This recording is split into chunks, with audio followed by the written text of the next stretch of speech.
नमस्कार, स्वागत है आप सभी का हमारे YouTube channel N Mishra classes में।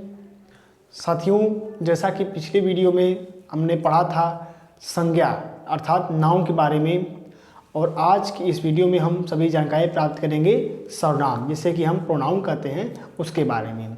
साथियों, आपको 2 in 1 इस चैनल में मिल रहा है। 2 in 1 का मतलब ये है कि आपको जो ग्रामर है वो हिंदी व्याकरण का भी ज्ञान यहाँ पे हो जाएगा, और अंग्रेजी ग्रामर जो होती है, इंग्लिश ग्रामर, इसका भी ज्ञान हो जाएगा। अर्थात हिंदी और अंग्रेजी दोनों को साथ साथ में से यहाँ पे आपको समझाऊंगा, जिससे आपका हिंदी व्याकरण और इंग्लिश ग्रामर दोनों साथ साथ तैयार होता रहे। क्या होता है, कुछ लोग इंग्लिश ग्रामर तो जानते हैं लेकिन हिंदी व्याकरण नहीं जानते हैं। वो ये जानते हैं कि नाउन क्या है, लेकिन उनको ये नहीं पता होता है संज्ञा क्या है। उन्हें सही से अगर परिभाषा पूछ दी जाए तो उन्हें सही से परिभाषा पता ही नहीं होती है। इसलिए आप हमारे लेक्चर को सही से सुने और ध्यानपूर्वक पढ़ें, आपको पूरी जानकारी प्रदान की जाएगी। ठीक है, तो आइए आते हैं आज अपने टॉपिक प्रोनाउन पर। जैसा कि आप सभी देख रहे हैं, प्रोनाउन लिखा हुआ है। तो सबसे पहले जानते हैं कि प्रोनाउन क्या है। तो प्रोनाउन की डिफिनेशन सबसे पहले लिख लेते हैं कि द वर्ड which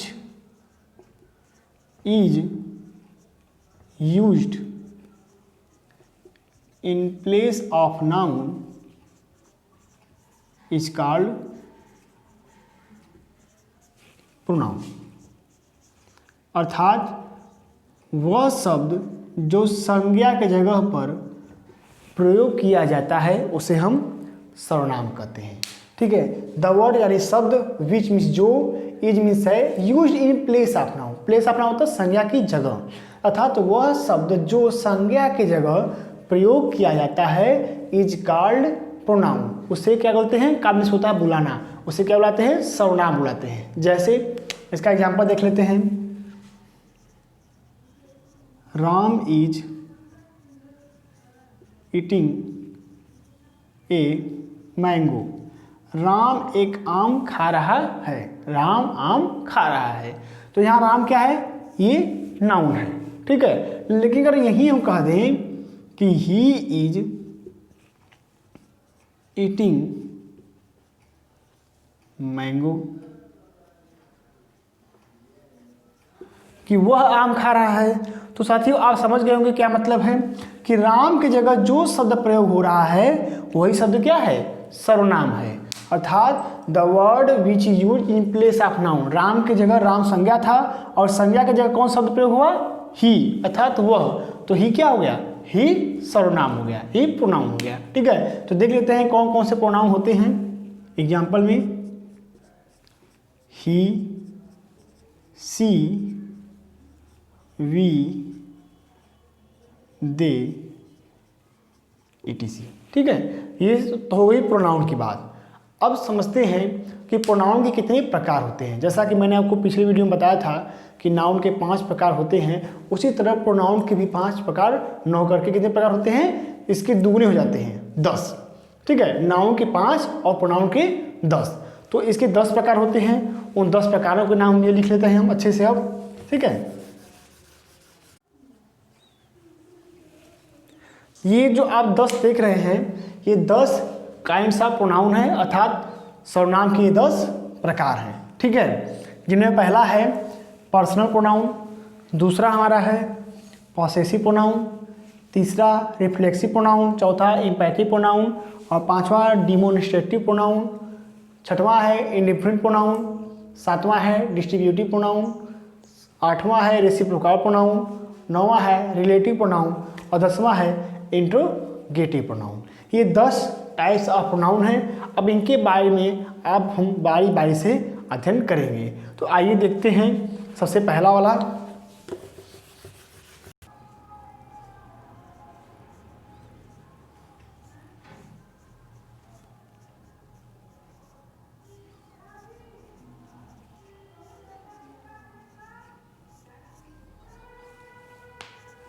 तो ये व्यक्तिवाचक सर्वनाम, इसका हिंदी नाम है व्यक्तिवाचक सर्वनाम। तो जिससे आप हिंदी से समझ सकते हैं, जिससे व्यक्तियों का बोध हो, उसे क्या कहते हैं, व्यक्तिवाचक सर्वनाम कहते हैं। देखिए व्यक्तिवाचक सर्वनाम में क्या आता है, I, we, you, he, she and it. और जो इट होता है ये जो है ये आपके पर्सनल प्रोनाउन में आते हैं, ठीक है। आई और वी जो होता है ये फर्स्ट पर्सन है, यू सेकंड पर्सन है, और ही सी इट जो है ये थर्ड पर्सन होता है, ठीक है। तो ये जो है तीनों जो पर्सन हैं यही पर्सनल प्रोनाउन कहलाते हैं। पर्सन से ही पर्सनल बना हुआ है पर्सनल प्रोनाउन, ठीक है। I, we, you, he, she, it ये जो है ये आपके पर्सनल प्रोनाउन में आता है, ठीक है। उसके बाद हम देखते हैं अब दूसरा वाला है पॉसेसिव प्रोनाउन, ठीक है। पॉसेसिव प्रोनाउन को कहते हैं हम अधिकारवाचक सर्वनाम। लिख लेते हैं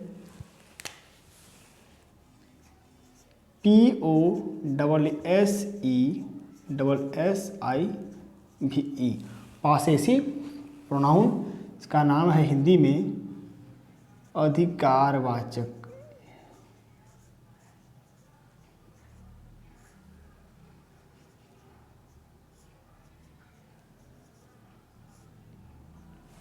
अधिकारवाचक सर्वनाम, ठीक है। अर्थात जो सर्वनाम शब्द अधिकार का बोध करता हो, अधिकार दिखाता हो, उसे क्या कहते हैं हम अधिकारवाचक सर्वनाम कहते हैं, ठीक है। इसकी डिफिनेशन में लिख लेते हैं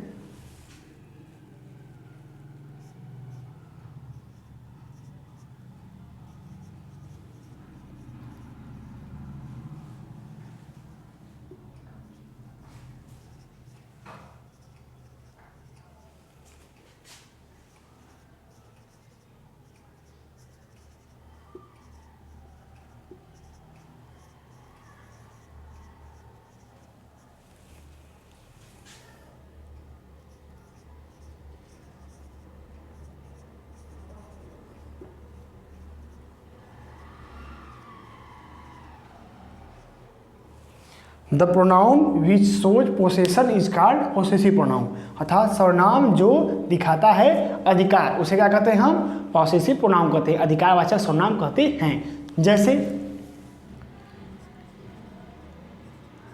दिस इज योर्स, यह तुम्हारा है। तो क्या अधिकार बोध कर रहा है कि ये तुम्हारा है, मेरे अधिकार में का नहीं है, ये तुम्हारा है, तुम्हारा है, ठीक है। अर्थात इसमें मेरा अधिकार बिल्कुल भी नहीं है। तो योर्स क्या है, ये अधिकारवाचक सर्वनाम है, ठीक। योर्स हुआ, ठीक है। उसके बाद हर, ठीक, हर्ष। और उसके बाद क्या है आपका माइन, MINE, जैसे दिस बुक इज माइन, यह किताब मेरी है, ठीक है। तो ये सब क्या है, ये आपके अधिकारवाचक सर्वनाम के उदाहरण हैं। अब तीसरा देखते हैं हम सर्वनाम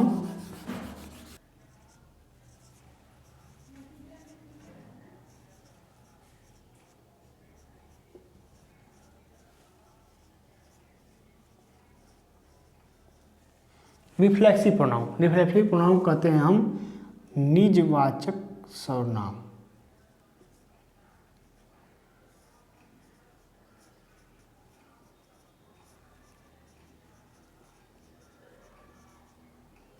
देखिए वह सर्वनाम जिनसे खुद का बोध हो।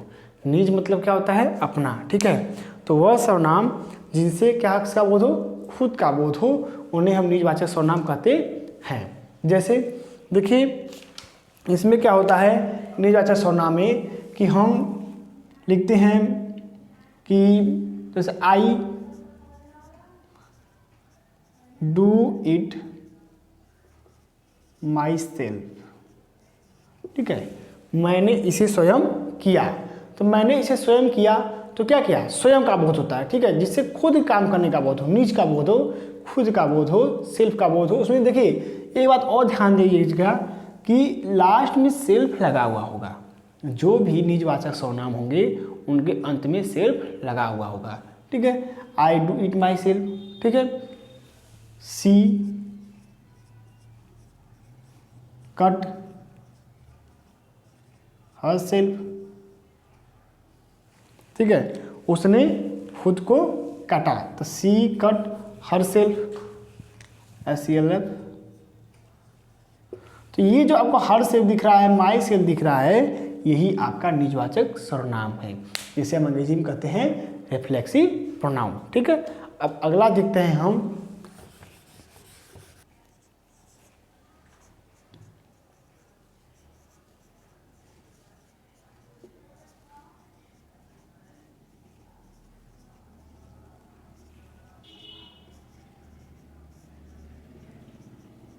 बलदायक सर्वनाम, एम्पैथिक प्रोनाउन।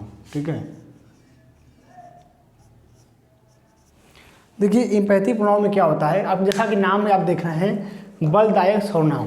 बलदायक सर्वनाम का मतलब यह है कि जो सर्वनाम थोड़ा जोड़ देता है, अर्थात जो मैंने अभी इसके पहले तीसरे नंबर पढ़ाया था आपको प्रोनाउन, ठीक है, सेम टू सेम निजवाचक सर्वनाम ही है, बस अंतर क्या है कि निजवाचक सर्वनाम जब थोड़ा जोड़ दे दिया जाता है, जोड़ दे के बोला जाता है, तो उस वहाँ पे आपका इम्पैरेटिव प्रोनाउन हो जाता है। जैसे I killed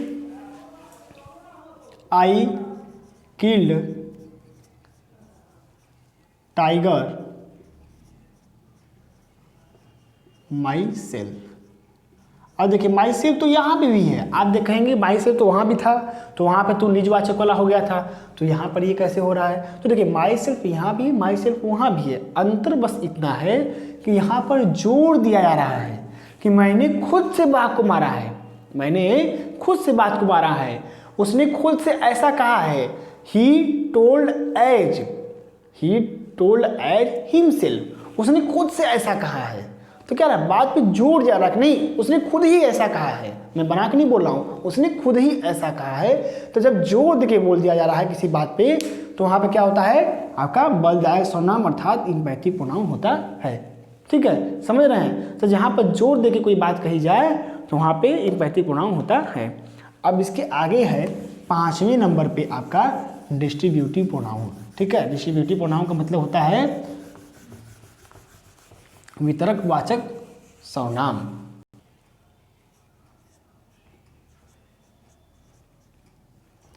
DISTRIBUT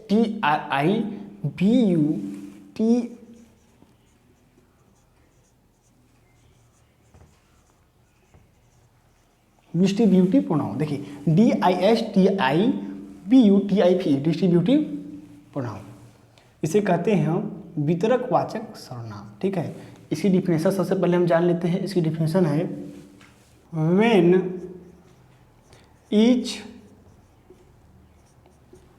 EITHER either और NEITHER the another is used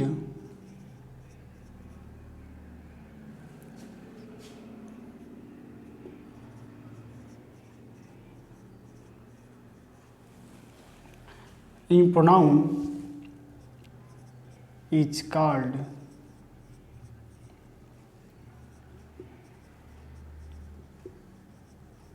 distributive pronoun. ठीक है,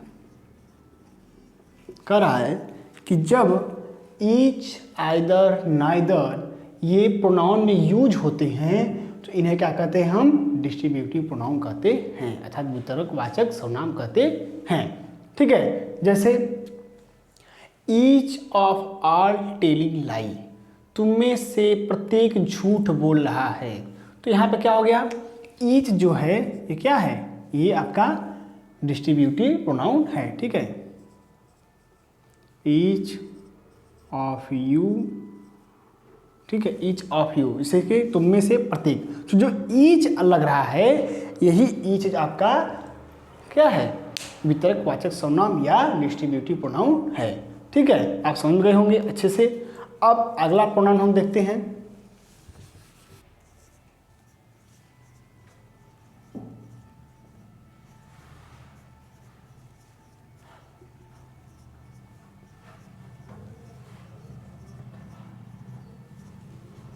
डिमोन्स्ट्रेटिव प्रोनाउन, इसे कहते हैं संकेतवाचक सर्वनाम। अब संकेतवाचक सर्वनाम क्या होता है, इसको हम अच्छे से जान लेते हैं। देखिए, वह सर्वनाम जिसे संकेत का बोध होता है, संकेत देने का बोध होता है, उसे हम क्या कहते हैं, संकेत वाचक सर्वनाम कहते हैं, उसे हम डेमोन्स्ट्रेटिव एडजेक्ट क्या कहते हैं, सॉरी प्रोनाउन कहते हैं। ठीक है, तो डेमोन्स्ट्रेटिव प्रोनाउन में एग्जाम्पल देख लेते हैं क्या क्या होता है, किन किन से हम संकेत देते हैं। तो पहला है दिस, दैट, ठीक है, दीज, दोज, ये सब क्या होते हैं, ये सब आपके संकेत देने का काम देते हैं। जैसे दिस इज ए चेयर, ठीक है, यह एक कुर्सी है, तो यह एक कुर्सी है, तो यह क्या कर रहा है, इशारा दे रहा है कि नहीं दे रहा है, यह एक कुर्सी है। ठीक है, दैट इज काऊ, वह गाय है, इशारा दे के नहीं बता रहे हैं कि वह एक गाय है। ठीक है, वह एक गाय है।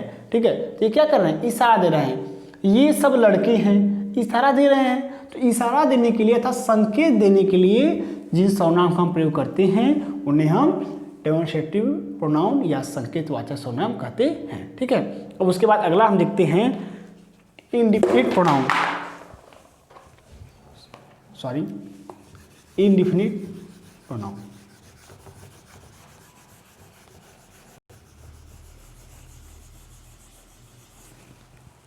सातवां हमारा है इंडिफिनिट।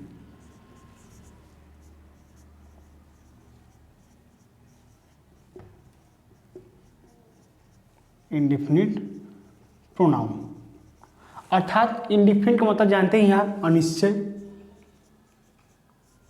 अनिश्चय यानी कहाँ भी कोई भी क्या हो, निश्चित न हो, तो अनिश्चयवाचक सर्वनाम इसे हम कहते हैं।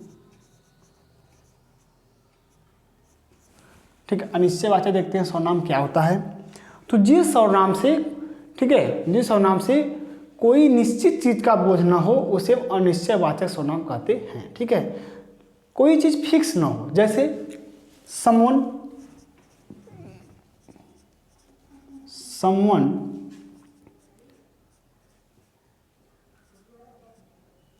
ठीक है, सॉरी यहाँ पे लिखेंगे हम हैज स्टोलन माई बैग, किसी ने मेरा बैग चुरा लिया है। ठीक है, किसी ने मेरा बैग चुरा लिया, तो किसी ने हो गया, पता तो है नहीं। ठीक है, तो ये समवन क्या है, समवन यहाँ पे आपका इंडिफिनिट प्रोनाउन है। समवन हो गया, ऑल हो गया यानी कि सभी। ठीक है, सभी, ऑल, समवन, ऐसे कर करके सम यानी कुछ, ठीक, यहाँ कोई निश्चित ना हो। और कुछ में कितने लोग हैं निश्चित ही नहीं हो पाएगा।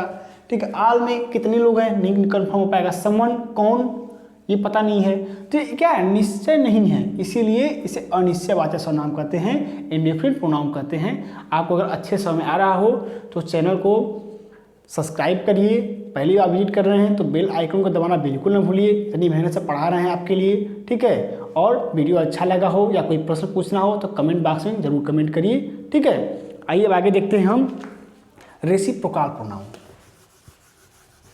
रेसिप्रोकल प्रोनाउन क्या होता है, ये बहुत ही छोटा और शॉर्टकट वाला प्रोनाउन यानी सबसे छोटा है। ठीक है, सबसे छोटा है, इसको कहते हैं हम परस्परवाचक सर्वनाम, RECIPROCAL।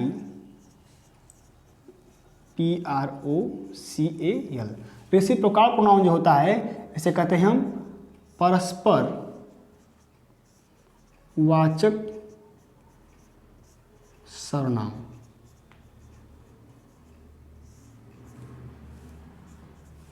ठीक है, अब देखिए परस्परवाचक सर्वनाम क्या होता है। जैसे आप जानते हैं परस्पर मतलब क्या होता है, एक दूसरे से मेल जोल खाने वाला। ठीक है, तो एक दूसरे से मेल जोल कब खाता है, जब दो आदमी होते हैं, यानी कि वन इन अदर। ठीक है, एक दूसरा, ठीक है, या ईच अदर यानी कि एक दूसरे, इनका मतलब इतना है। तो जब प्रोनाउन में वन इन अदर और ईच अदर का प्रयोग होता है तो वहाँ पे क्या होता है, आपका परस्परवाचक सर्वनाम होता है। इसको नोट कर लेते हैं कि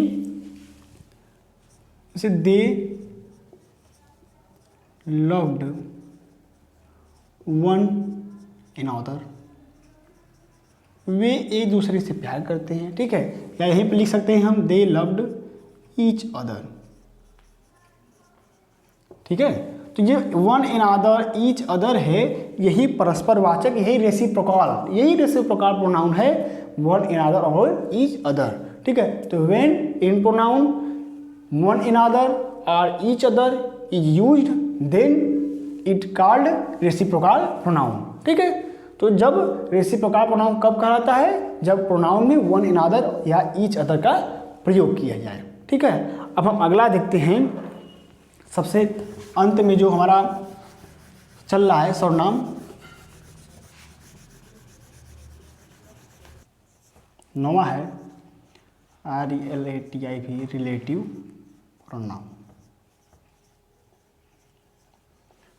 सर रिलेटिव से मतलब समझ रहे हैं, जैसे हमारे जो रिलेटिव होते हैं यानी संबंधी होते हैं, उसी तरह ये है संबंध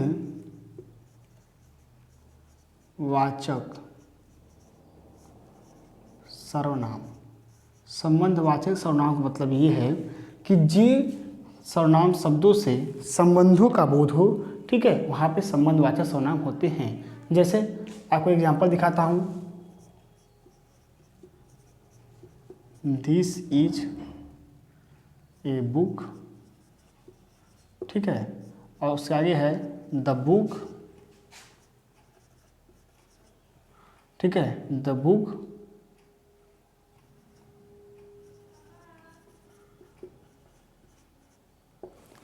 वाज माइन, ठीक है। वाज नहीं करेंगे, यहाँ पे हम इज कर लेंगे, बुक मेरी है, ठीक है, द बुक इज माइन। अब देखिए यह किताब है, यह एक किताब है, द बुक इज माइन, और यह किताब मेरी है। तो क्या है कि यहाँ पर अब देखिए जब बुक है, यह क्या है, दो बार है, यहाँ भी एक बुक आ रहा है, यहाँ भी एक बुक का प्रयोग हो रहा है, तो बुक कितना हो गया, दो हो गया। तो हम क्या करें, यहाँ पे एक ही बुक का प्रयोग करेंगे, इसे एक हम हटा देंगे यहाँ पर से, ठीक है। जैसे होगा दिस इज ए बुक, ठीक है, विच इज माइन, ठीक है। जैसे कि यह एक किताब है, विच इज माइन, जो मेरी है। तो जो विच लग गया यहाँ पर, वो क्या हो गया, वो रिलेशन हो गया, वो रिलेटिव हो गया, रिलेटिव प्रोनाउन। क्यों? क्योंकि ये संबंध बता रहा है कि किताब का संबंध आदमी से बता रहा है कि किताब किसकी है, मेरी है। तो किताब का संबंध जब आदमी से बताने लगा तो क्या होगा, ये संबंधवाचक सर्वनाम हो गया है। संबंधवाचक सर्वनाम के एग्जाम्पल देख लेते हैं। So that, which, who, etc, ठीक है। अब आप कहेंगे विच हु जो होता है ये तो इंट्रोगेटिव प्रोनाउन होता है, लेकिन इंट्रोगेटिव प्रोनाउन में तब होता है जब प्रश्न पूछने का बोध होता है। जब ये दो चीज़ों को जोड़ता है तब ये इंट्रोगेटिव प्रोनाउन नहीं होता है, ठीक है। दैट कैसे हुआ, जैसे कहीं होता है this is a book, the book, ठीक है, the book given to me, यह किताब है, किताब मुझे दी गई है, ठीक है। अब हम करेंगे कि this is a book that given me, यह किताब है जो मुझे मिली है। तो क्या हो गया, अब दैट का मतलब वहाँ पे जो हो गया, ठीक है, ठीक है, जो कि हो गया, जो कि मुझे मिली है, वह किताब है जो कि मुझे मिली है, तो यहाँ पे डैट लग जाएगा। तो इसीलिए डैट, विच, हु जो है ये रिलेशन बताते हैं दो चीज़ों का, इसीलिए क्या है, संबंधवाचक सर्वनाम है, ठीक है। अब आगे देखते हैं हम सबसे अंतिम इंट्रोगेटिव प्रोनाउन। इंट्रोगेटिव प्रोनाउन सबसे अंत में आता है, 10वां है, सबसे आसान भी है। आपको आशा करता हूँ कि इतने से जो मैं भी सर्वनाम समझाया हूँ आपको समझने में कोई दिक्कत न हुई होगी। अगर दिक्कत हुई है तो मैं आपके लिए सदैव हाजिर हूँ, प्रश्न पूछ सकते हैं। देखिए आगे है सबसे 10वां, INTERROGATIVE इंट्रोगेटिव प्रोनाउन। ये मैं इसलिए बोल देता हूँ जिससे कि आपको आगे समझने में दिक्कत ना हो कि मेरी लिखावट क्या है। हो सकता है कि किसी और तरीके से छोटा वाला अच्छा लिखता हो जिससे दिक्कत ना हो आपको, ठीक है। इसे बोलते हैं प्रश्नवाचक सर्वनाम।